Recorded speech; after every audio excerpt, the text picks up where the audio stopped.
औज़ुबिल्लाहि मिनश्शैतानिर्रजीम बिस्मिल्लाहिर्रहमानिर्रहीम अस्सलामु अलैकुम या अली मदद।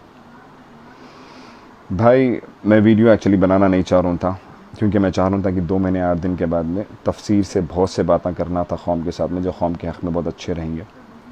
तो मैं उसको मद्देनज़र रखते हुए मैं कोई वीडियो नहीं बना रहा था। अब ये जो अरबईन के दिन जो ये वाक़या हुआ है, और उस वाक़े के बाद में जो जनाब हैदर आगा साहब की एक वीडियो क्लिप जो वायरल हुई है, जो 1 मिनट 21 सेकंड की वीडियो क्लिप है, जो वायरल हुई है, उसमें उन्होंने जो बदवाएँ की हैं उसका उन्होंने पार्ट 2 भी बनाया। उसके अंदर उन्होंने वाज़ेह कर दिया कि भाई ना मैंने मातमदार को कुछ कहा, ना मैंने कुछ अदादार को कहा। तो सबसे पहले सवाल तो मैं हैदर आगा साहब से कर लेना चाहता हूँ कि हैदर आगा साहब, जनाब हैदर आगा साहब, आपकी जो मंजलिस का वक्त है वो 1 बजे था। आपके रुखे में ये भी लिखा हुआ नहीं था कि जब जुलूस इख्तिताम तक पहुँचेगा उसके बाद में मंजलिस का आगाज़ होगा, ऐसा कुछ लिखा हुआ नहीं था। तो इस जुलूस से आपकी मंजलिस का कोई लेना देना नहीं था। फ़र्श अज़ा को इंतज़ार कराए आप थे ना फ़र्श अज़ा पे, आप मंजलिस शुरू कर देना था, आप पढ़ देना था, मंजलिस छोड़ देना था। जब जुलूस आएगा उसके बाद में दूसरी मंजलिस फिर एक कर देना था। फ़र्श अज़ा को कोई इंतज़ार नहीं करा सकते, ये बात बिल्कुल दुरुस्त है। लेकिन मिंबर रसूल से बैठ के कौम के लोगों के ऊपर भी कोई बदवा नहीं कर सकते, चाहे वो जानबूझ के हो या अनजाने में हो। जानबूझ के और अनजाने में इस वास्ते बोल रहा हूँ क्योंकि आपकी जो वीडियो क्लिप है उसके अंदर जो 1 मिनट 21 सेकंड की जो वीडियो क्लिप है उसके 55 सेकंड के ऊपर आप एक अल्फाज बोले हैं। आप उसके अंदर ये बोले कि जाने अनजाने में जो कोई भी करा है उसको जो है सो नीस्त नाबूद कर दे, नस्लों को ख़त्म कर दे, गारत कर दे। तो आपकी जो मजलिस है वो आप बराबर अदा कर देना था, उससे लोगों का लेना देना कुछ भी नहीं था। आप जाने अनजाने में सबको बोल के पूरी कौम को नवाज दिया। आपको ये बात बोलने से पहले आप सोचना था कि आप शिया कौम की, जो हैदराबाद की शिया कौम है, आप उस उलमाए दीन के आप प्रेसिडेंट है। आप प्रेसिडेंट हो के ये बात कैसा कर सकते? चलो मैं जैसा आदमी, मेरे जैसा आम आदमी अगर कुछ बदवायाँ दिया तो चलो एक्सेप्टेबल है, लेकिन आप मेंबर पे बैठ के दे रहे हैं। आपकी मंजलिस में 18 मरसे पढ़े जाते हैं। क्यों पढ़े जाते हैं भाई? आपकी मंजलिस में 20 से 25 पोंगे लगाए जाते हैं, जिनमें से ज़्यादातर का रुख जो है सो उलूम हैदरी की साइड पे होता है, जहाँ पे अलम मिलते हैं। वहाँ पर लोग अक़ीदे से ठहरते हैं, कोई रोते हैं, कोई दुआ करते हैं, जो कुछ भी उनका अक़ीदा होता है वो अक़ीदे से उन्हें ठहरते हैं। वहाँ पे कितना डिस्टर्बेंस होता है आपको मालूम है? आपको नहीं मालूम है, क्योंकि आप अंदर रहते हैं, हम बाहर रहते हैं, हमको मालूम है। आपकी जो आपने ये जो बात बोली है ना कि जाने अनजाने में, ये बहुत गलत बात है। आपको क़िबला होते हुए ऐसे अल्फाजों का इस्तेमाल करना जायज़ या शोभा नहीं देता।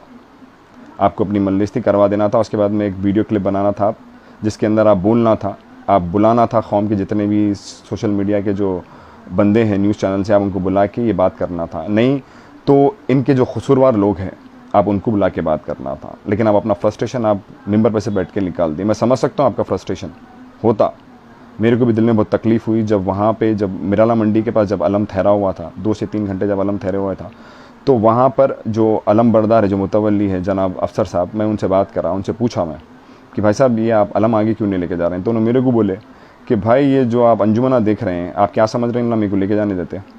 तो बंदे की उस बात से मेरे को ये अंदाज़ा लगा कि भाई ये बंदा अंडर प्रेशर चल रहा है किसी का। तो अब मैं थोड़ा सा एक छोटा सा ब्रीफ यहाँ पे जो कौम के जो लोग हैं, जो बच्चे, यंगस्टर्स है, जो यूथ है, मैं उनको बता देना चाह रहा हूँ इस अलम के ताल्लुक़ से।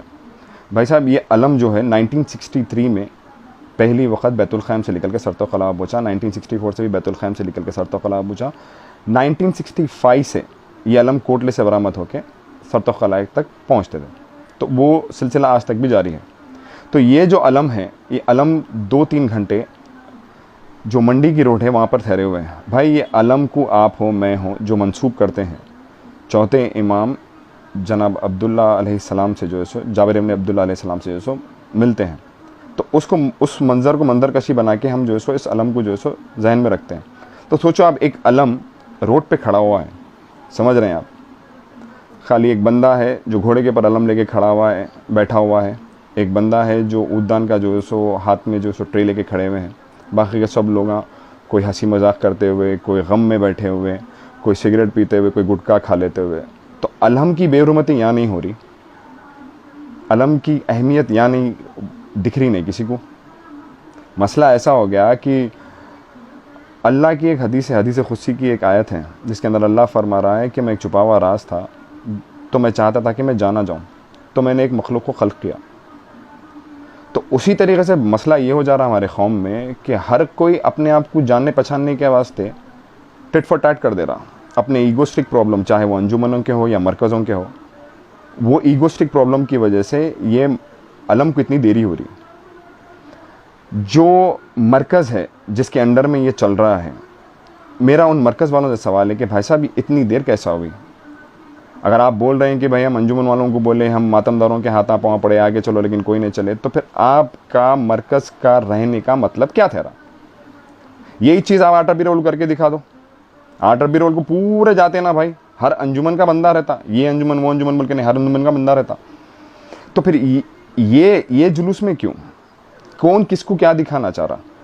ये बात समझना बहुत ज़रूरी है भाई, क्योंकि यहाँ पर अपना सेल्फ़ ईगो समझे ना, सेल्फ़ अपना एक बताने के लिए ये जो कोताही हो रही है, इन्हों ये नहीं समझ रहे हैं कि जो लोग यहाँ पे अरबाइन करने आए हैं वो कोई मामूली लोग नहीं हैं, और वो लोग कोई छोटा मजमा नहीं है। 5 से 6 हज़ार लोग यहाँ पे ज़ायरीन आए थे अरबाइन करने के लिए, उनको वापस जाना रहता, उनके अपने घरदार रहते, उनका अपना कारोबार रहता, बिज़नेस रहता, ख़ुद यहाँ के लोगों का कारोबार बिज़नेस रहता, अतराफ़ में जो ट्रैफिक जैम हो रही उसका प्रॉब्लम अलग। तो ये जो है, ये मसले जो है, ये अगर आप लोग हल नहीं कर सकते तो इसका सबसे ईजी रास्ता और इसका 20 का रास्ता सिर्फ ये है कि ये अलम को पुलिस प्रोटेक्शन में दे दीजिए। जैसा कि बीबी का अलम जैसा पुलिस प्रोटेक्शन में निकल के टाइम टू टाइम आ जाता, उसी तरीके से ये भी अलम आ जाता। तो बीच में जितने भी अंजुमन आए उन्होंने अपनी अज़ादारी कर लेते, उन्होंने अपनी मातम कर लेते, अपना गिरिया कर लेते, जिसको जारत करना है उन्हें जारत भी कर लेते, जिसको मल्लिस पढ़ना है उन्हें मल्लिस भी पढ़ लेते, सब जहाँ वहाँ हो जाता। तो अगर आप लोगों से कोई चीज़ हैंडल नहीं हो रही ना भाई साहब, तो प्लीज़ इसको पुलिस के अंडर में दे डालिए, ताकि ये और डिले ना हो। आने वाले सालों में कहीं ऐसा ना हो जाए कि शबे अरबईन को अलम निकालना पड़ेगा कोटले से, मातम कराते कराते कराते ला के रुका के, फिर मातम कराते कराते फिर ला के रुकाते हुए, ये करते कराते हुए अरबईन की 4-5 बजे शाम में अरबईन के अलम मिलने को आएंगे। अब वो दिना दूर नहीं है, क्योंकि 11:30 मामूली बात नहीं होती। 17 साल की उम्र में जब मैं था, ये अलम जो है सो 5-5:30 बजे मिल जाते थे। आज वो अलम 11-11:30 हो जा रहे हैं। तो ज़िम्मेदार कौन है?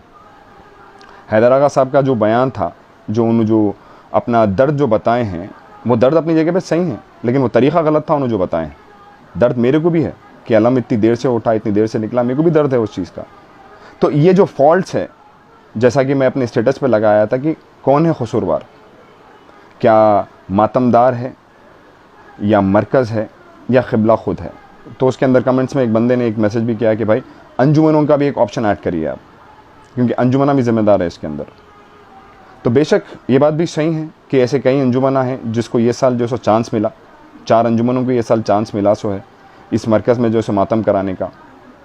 तो अब ये जो अंजुमना बढ़ रहे हैं और वहाँ जो 2-3 घंटे अलम जो ठहर रहे हैं, तो ये मरकज़ वाले, जो भी मरकज़ वाले इस चीज़ को जो प्रोग्राम जो करें हैं, तो उन्होंने चाह सकते हैं तो इन लोगों को पीछे के साइड पर जहाँ पर 2-3 घंटे अलम ठहरा हुआ था, वहाँ पर आप मातम करा ले सकते थे उन लोगों से, लेकिन ऐसा नहीं होने दिया। ना ऐसा करे, वो कई क्यों नहीं करे शायद जहन में नहीं आया होगा, लेकिन नेक्स्ट ईयर के वास्ते आप लोगों के लिए एक ऑप्शन नहीं है भाई। यहाँ की जो पुलिस है ना, यहाँ की पुलिस खुद बोल रही है कि ये नेशनल सेंटर बन गया है हैदराबाद आज़ादारी के मामले में। तो हमको बहुत सोच समझ कर हर चीज़ करना है, सिस्टमेटिक वे में करना है। ये नहीं कि मेरे ईगो में, तेरे ईगो में, उसको ये करने का, मेरे को करने का, उन्हें करता मैं रुकाता हूँ, इन्हें करता मैं अटकाता हूँ। तो ये अटकम अटकी कब तक चलेंगे?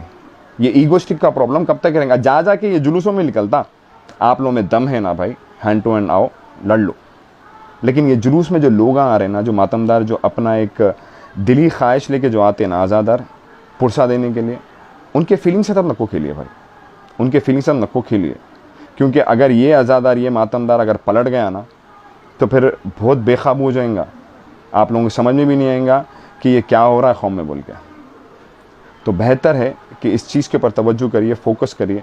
और जनाब हैदर आगा साहब, मैं समझ सकता हूँ आपका फ्रस्ट्रेशन था वो, मैं समझ सकता हूँ कि आप जो है फ्रस्ट्रेशन में वो बात बोले हैं, लेकिन आप जो 55 सेकंड के ऊपर एक जुमला जो बोले हैं, जाने अनजाने में जो कोई भी कोताही करे हैं उनको नीस्त नाबूद कर दे।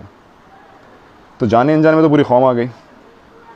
अब आप कौम को बोल रहे हैं तो आपको माफ़ी तो मांगना पड़ेगा कौम से, आपके जो आप जो सेकंड क्लिप जो भिजाए हैं उसमें आप बोले कि मैं अज़ादार को नहीं बोला, मातमदार को नहीं बोला, तो फिर पॉइंट आउट कर दीजिए किसके ऊपर बोला। मरकज़ के ऊपर बोले, अंजुमनों के ऊपर बोले, किसके ऊपर बोले, आप वो पॉइंट आउट करिए। फिर आप जब एक प्रेसिडेंट है, आप एक शहर के जब आप उलमा दीन के प्रेसिडेंट है, तो आपके मुंह से ऐसे अल्फाज शोभा नहीं देते। आपको था इतना प्रॉब्लम तो आप बाद में चैनल्स वालों, न्यूज़ चैनल्स, शिया न्यूज़ चैनल्स को बुलाना था, अपना एक वीडियो जारी करना था, नहीं तो व्हाट्सएप पे अपना वीडियो जैसा आप बनाए वैसे ही एक वीडियो बना के छोड़ देना था, बराबर वायरल होता था, बराबर आपकी सुनते लोग। लेकिन आप ये जो हरकत करें हैं, तो हम जैसे लोग तो फिर अब कितना मुंह फाड़ना फिर, तो ऐसा नहीं हो सकता। आप आलिम दीन हैं, आप पे बहुत बड़ी जिम्मेदारियां हैं, उसको समझिए। और उसको ही मद्देनज़र रखते हुए मैं आपको बोल रहा हूँ कि प्लीज़ आप कौम से माफ़ी चाहिए कि जो मैं अल्फाज बोला हूँ जाने अनजाने में, इसकी मैं मजम्मत करता हूँ, आइंदा से मैं ऐसे अल्फाज इस्तेमाल नहीं करूँगा।